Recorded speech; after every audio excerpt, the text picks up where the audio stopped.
Oke, baik. Selamat siang anak kami semua. Selamat siang. Selamat siang, Bu. Selamat siang, Bu. Iya. Siang, Bu. Ibu senang ya, hari ini banyak yang bergabung ya. Berarti Ibu lihat dari wajahnya di sini memang semua dalam keadaan sehat ini ya kan. Kita bersyukur hari ini kita masih menikmati anugerah kesehatannya. Sebelum memulai pelajaran kita, ada baiknya kita memulai dengan doa. Siapa yang memimpin doa untuk hari ini, Nak? Saya, Bu. Silakan, Nomi. Teman-teman, sebelum kita memulai pelajaran kita, marilah kita bersatu dalam doa. Doa selesai. Ya, terima kasih Naomi ya sudah memimpin doa untuk hari ini. Oke, baik. Di Google Classroom, Ibu sudah membuat form untuk mengisi absensinya dengan cara mengupload foto selfie ya. Sudah diisi absensinya, Nak? Sudah diisi absensinya? Sudah, Bu. Ya, bagi yang belum mengisi setelah kegiatan Zoom meeting ini nanti supaya diisi ya. Ada yang masih ingat materi pelajaran kita sebelumnya? Kita belajar tentang apa? Masih ingat? Masih, Bu. Iya, tentang apa, Mega? Penyesuaian. Iya, tentang Jurnal jurnal penyesuaian. penyesuaian. Apa itu jurnal penyesuaian? Jurnal penyesuaian adalah jurnal yang digunakan untuk menyesuaikan akun-akun yang belum menunjukkan saldo sebenarnya, sehingga pada akhir periode akun-akun tersebut menunjukkan saldo yang sebenarnya, Bu. Iya, betul ya.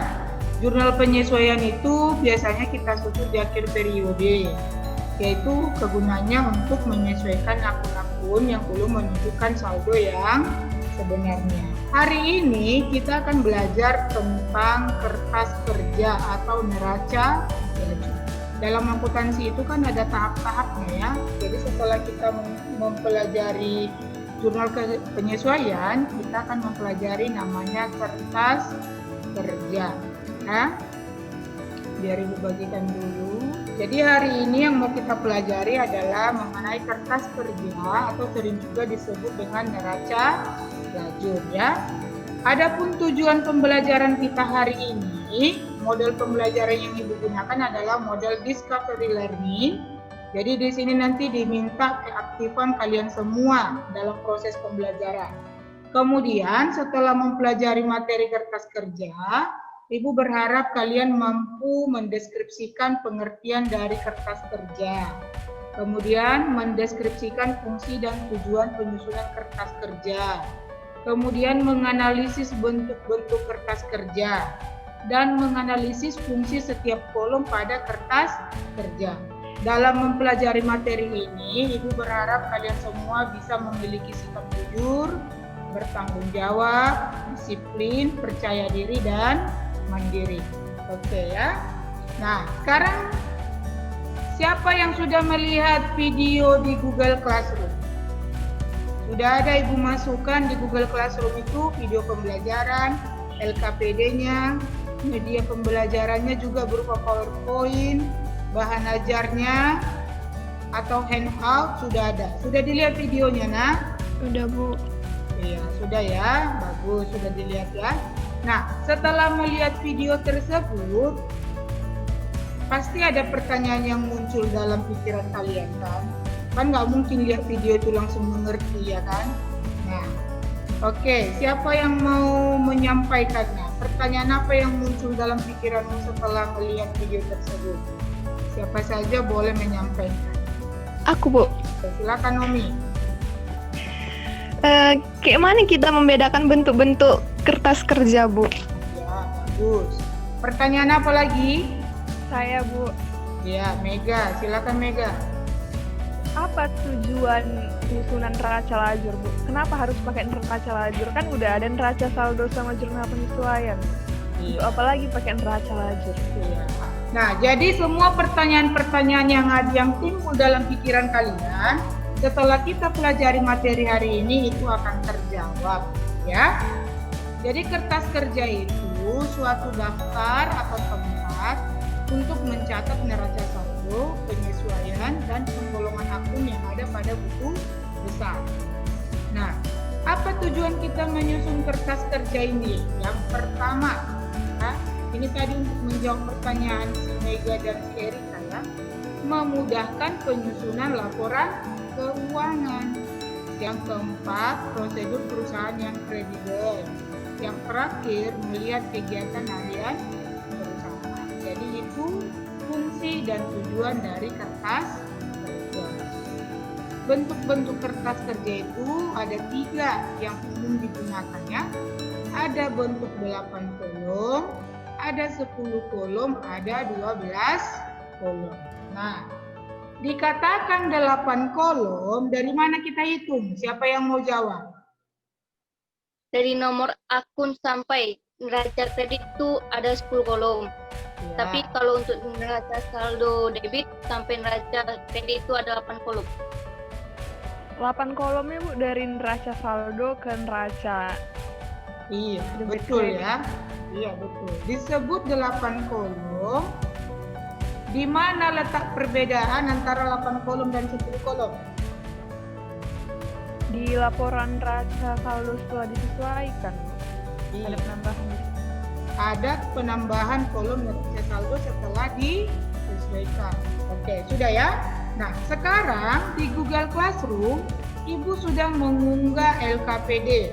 Kegiatanmu hari ini yang akan kalian kerjakan, buka LKPD yang di Google Classroom, kemudian kerjakan secara mandiri. Ibu berikan waktu 30 menit untuk mengerjakannya. Kemudian nanti kita kembali ke Zoom meeting ini supaya kita bersama-sama membahas ya. Baiklah, setelah kalian mengerjakan LKPD, Ibu lihat sudah kalian kirim ke Google Classroom ya. Bagus, sudah dikerjakan dengan baik. Oke, kita akan bahas bersama-sama. Untuk nomor 1, siapa yang bisa memaparkan pembahasan dari nomor 1? Nah, Aku, Bu. ya, silakan Nomi, Nomi. Bu. Jawabannya itu yang pertama, memudahkan penyusunan laporan keuangan. Yang kedua, sarana menggolongkan dan meringkas informasi neraca saldo. Yang ketiga, meminimalisir kesalahan. Yang keempat, memperkirakan hal yang mungkin akan terjadi. Oke, kita lanjut ya. Nomor 5. Nah ya Bu, Ya, silakan Erika. di bagian debit itu ada kas, piutang usaha, perlengkapan, sewa dibayar di muka, peralatan salon, privilege. Di bagian kreditnya itu ada utang usaha, modal, utang gaji. Siapa yang bisa membuat kesimpulannya, Nak? Saya Siapa ini, Nak? Mega. Oke, silakan Mega. di pembelajaran hari ini tentang neraca lajur atau kertas kerja adalah neraca lajur digunakan sebagai alat bantu dalam menyusun laporan keuangan. Lalu neraca lajur memiliki 3 bentuk, yaitu bentuk 8 kolom, bentuk 10 kolom, dan bentuk 12 kolom. Lalu sumber pencatatan dari neraca lajur atau kertas kerja adalah dari neraca saldo dan jurnal penyesuaian. Setelah nanti kita mengakhiri pembelajaran ini, Ibu minta kalian mengisi angket yang sudah Ibu buat di Google Classroom. Ya. Angket itu Ibu buat untuk mengetahui bagaimana minat kalian selama mengikuti pelajaran ini. Baik, Ibu tanya dulu si Riyandi. Gimana perasaanmu Riyandi ke pelajaran hari ini? Senang Bu, bisa Senang. mendapatkan ilmu yang Iya. Ibu lihat juga tadi wajahnya cerah ya, tidak mengantuk ya. Ada yang sudah mengantuk? Nggak ada ya, iya semua tersenyum ya. Nah, untuk PR kalian di rumah ya, supaya kompetensimu lebih terbangun. Untuk PR-nya di rumah sudah ada juga Ibu buat di Google Classroom pada bagian LKPD. Silakan nanti dilihat. Untuk hari ini siapa yang mau menutup pelajaran kita ini dengan doa? Nah, siapa yang mau memimpin? Mari kita berdoa. Berdoa selesai. Ya, terima kasih ya. Oke baik, tetap semangat ya. Sampai jumpa minggu depan ya.